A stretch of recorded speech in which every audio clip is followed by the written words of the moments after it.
Nous sommes heureux de vous retrouver dans nos studios aujourd'hui avec notre ami Daniel et son épouse Chantal.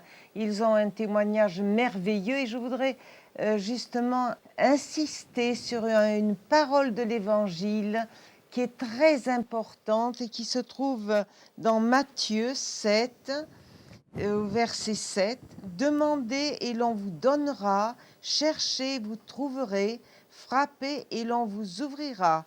Car quiconque demande reçoit, celui qui cherche trouve, et l'on ouvre à celui qui frappe. » Ce verset est extraordinaire parce que tous ceux qui sont ici sur le studio, Daniel, Chantal et moi-même, nous avons cherché et nous avons trouvé. Amen. Amen.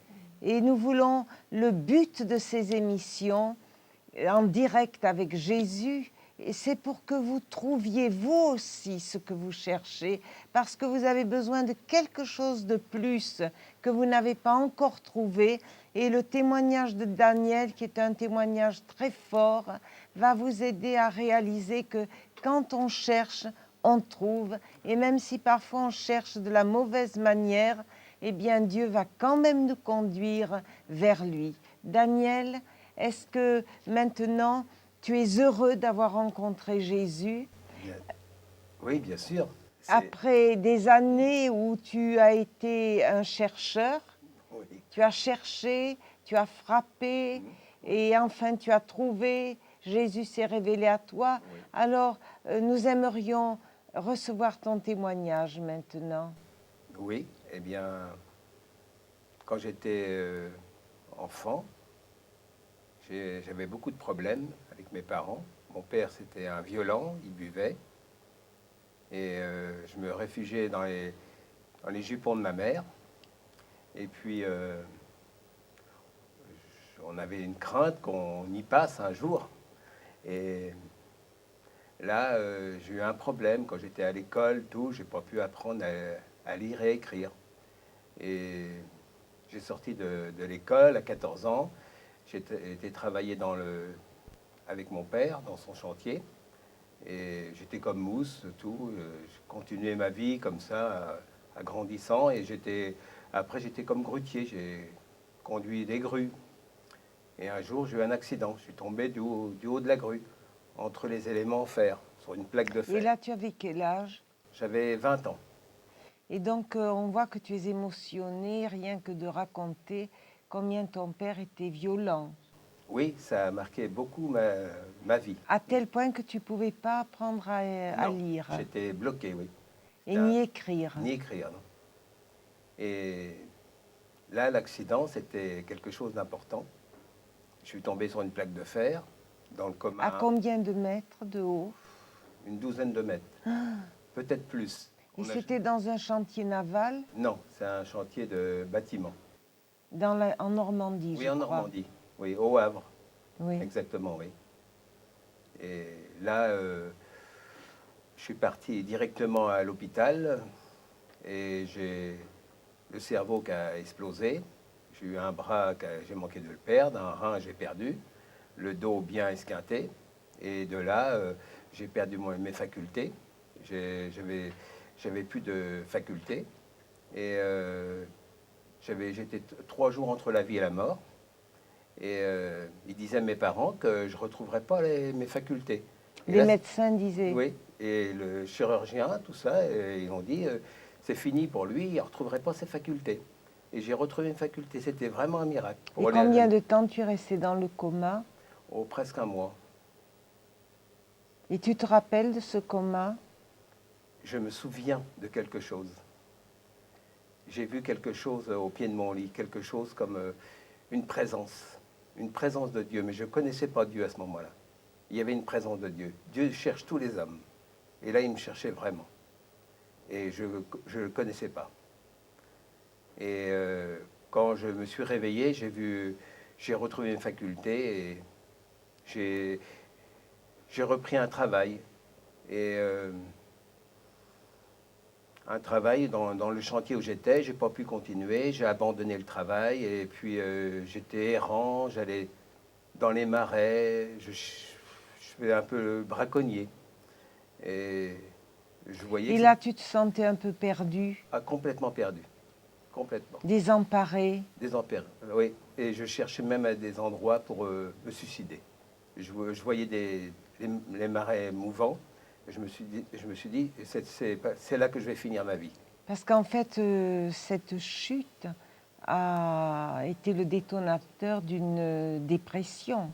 Oh, j'étais en pleine dépression, pleine dépression.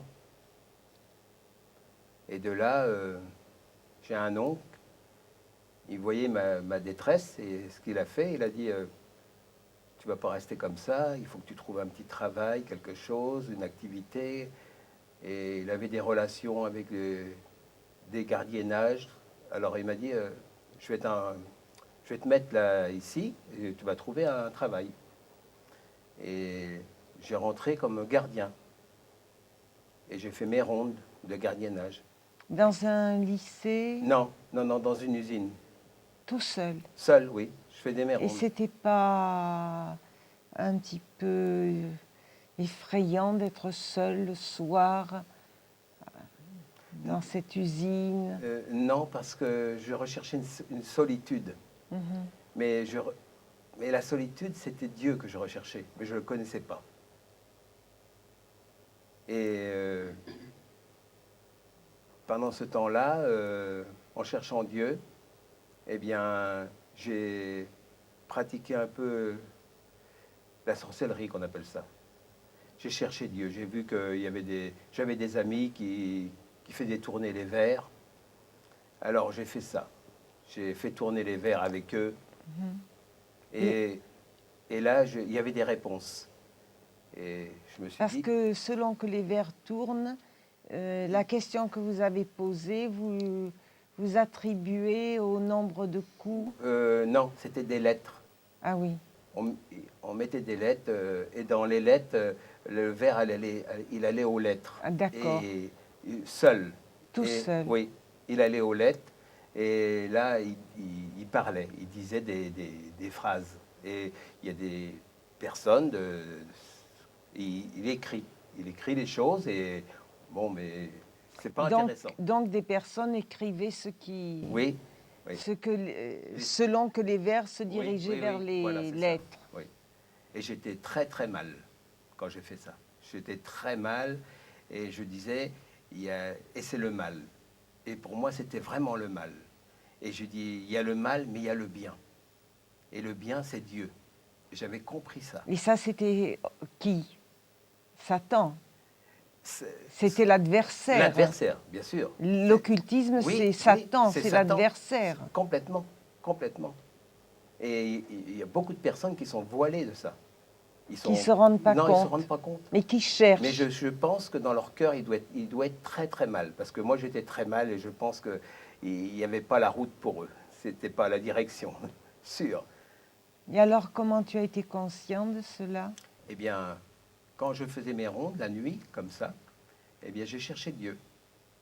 Et je faisais mes rondes et je voyais le ciel étoilé, tout. Je disais quand même, c'est merveilleux de voir ce ciel étoilé comme ça. Toutes ces étoiles. Et l'infini. Qu'est-ce qu'a pu mettre ça dans la tête de l'homme? L'infini. C'est l'infini. Et je dis, ça peut être que toi, Dieu. Et à ce moment-là, il m'est tombé comme de l'eau qui me pénétrait jusqu'aux pieds. Et je me disais, mais qu'est-ce qui m'arrive? Et là, j'étais tout tremblant, tout. Je me dis, mais je comprends pas, c'est toi qui fais ça, Dieu. Puis à chaque fois, c'est des eaux, des eaux. Une inondation. Inondation, inondation. Mais je dis, c'est merveilleux, je suis bien là. Je me sentais léger, tout, transporté. Et là, je voyais comme dans les routes, les calvaires qu'il y avait, je voyais une croix, je ne sais pas si c'est une vision, mais je voyais une croix avec un homme cloué là. Je me dis, mais Jésus, je savais que c'était Jésus, il s'appelait Jésus, on le connaît, tout le monde le connaît. Ce nom de Jésus sur une croix, tout le monde le connaît. Mais je dis, Jésus, je ne te connais pas. Et il y a un mot à l'intérieur de moi, je ne sais pas si c'est à l'intérieur de moi, avec quelque chose de fort, Daniel. Ce mot, c'est mon nom. Et j'ai dit, mais... Et tu l'as entendu. Je l'ai entendu. J'ai dit, mais il me connaît, il sait. Et j'ai compris la force de Jésus mort sur une croix pour moi. il m'appelait.